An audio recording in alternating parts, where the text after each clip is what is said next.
up, everybody? Back here for another one. Part 3 of VOCODEX. So let's dive right into it yet again. Alright, so we're gonna look at the bottom functions right here. We'll start with the band gain multiplier.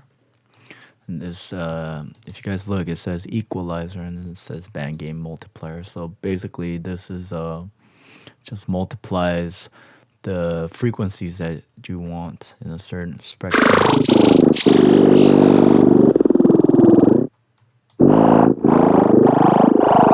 So this is used along with the band gain offset, which is basically the same thing. It just adds on to the band gain multiplier.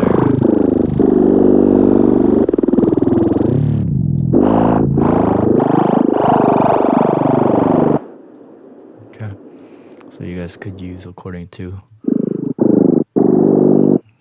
how you guys want to.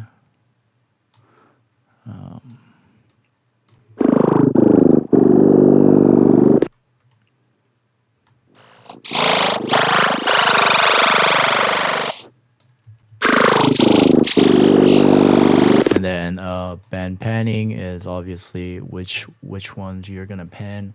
So you know, if I want to pan from 2K upwards, let's say I want to pan this like this and then pan this like this, then everything above 2K to 5K will be panned to the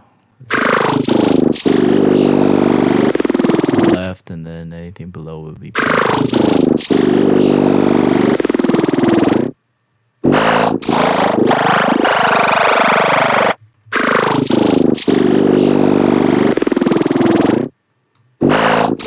So if you put it down, it's to the left. If it's to the up, it's to the right.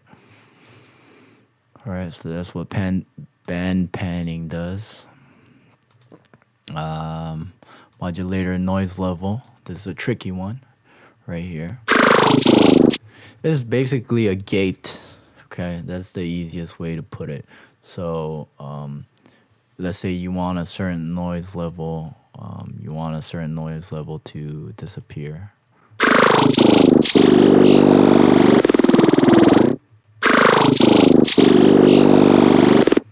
No, let me take this off.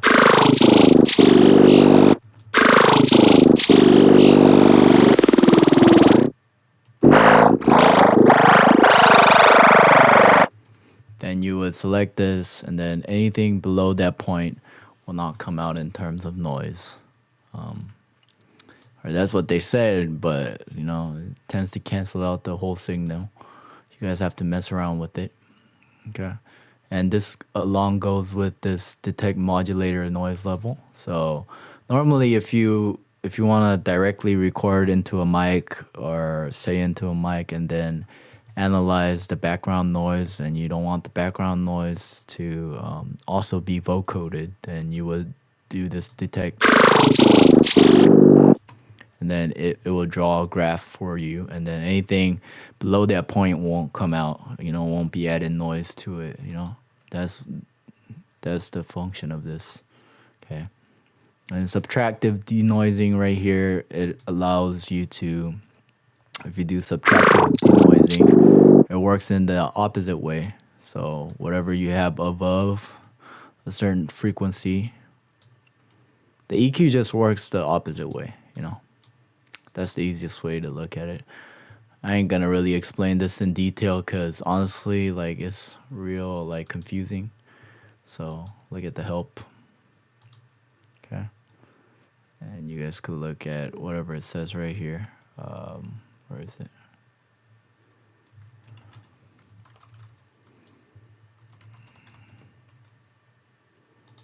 Here it is.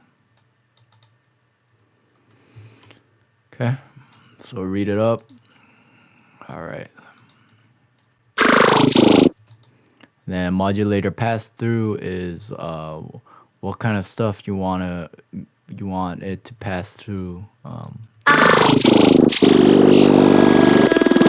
Like, so like the unaffected signal that doesn't get passed through, like maybe in the bass you don't want it to pass through, then I would do it something like this. And then, you know, takes care of that.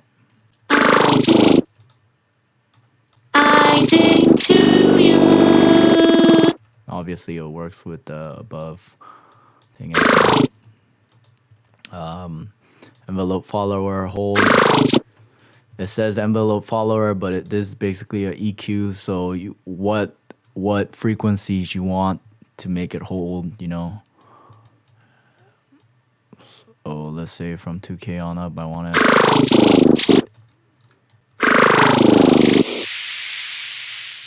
So it'll hold those frequencies, right? Same with the attack and the release. So it will hold those frequencies for attack, or it will take a longer time for that. You know, mess around with it. Pretty much.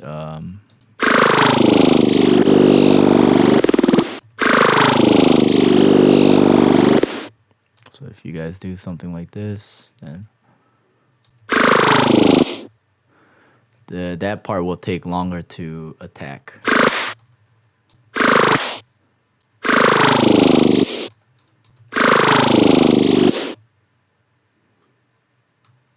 Here.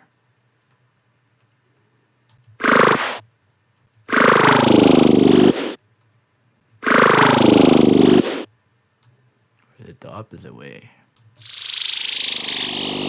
You see how that part took longer to attack, so that's what it does. Same with the release, okay?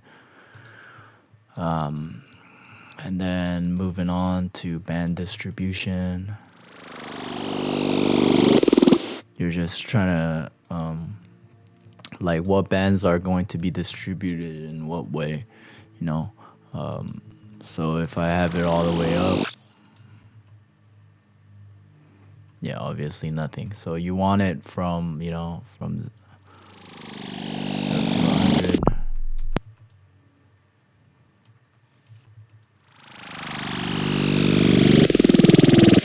Then within that certain range, the bands that you have selected will be distributed in that certain range. So in the middle, there will be the most bands.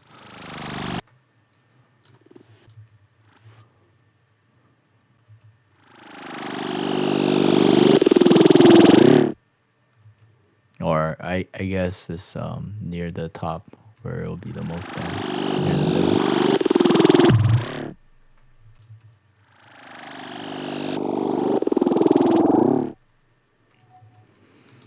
All right, bandwidth is messing around with the width. So which ones you want to give a lot of the width.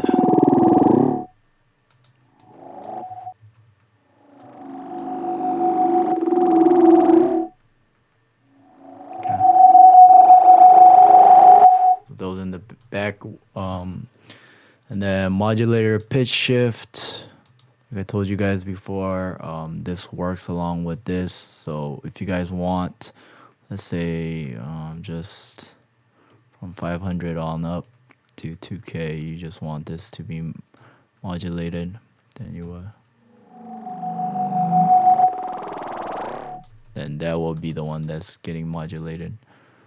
Let me erase this.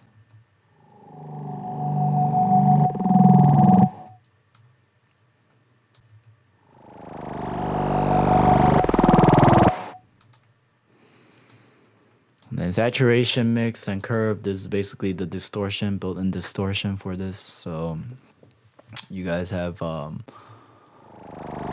of the saturation characteristics. It's like a wave shaper. So then mix, you would obviously have to mix like which parts of the frequencies you want this to have. So just put it on everything.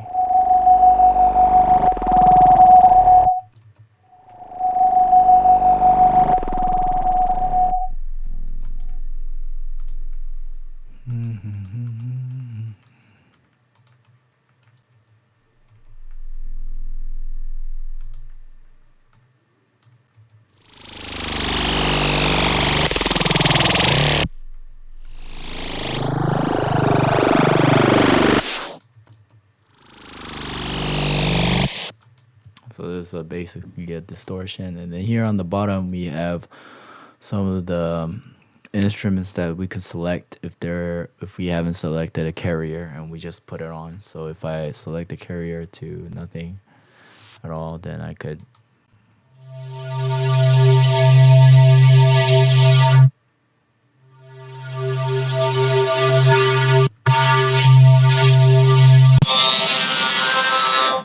you guys could mess around with that, you know. For the rest of the stuff, look at the manual, okay? Look at the help. It's right over here. Help, okay? Hope you guys enjoyed this. Peace out. Have a good holiday.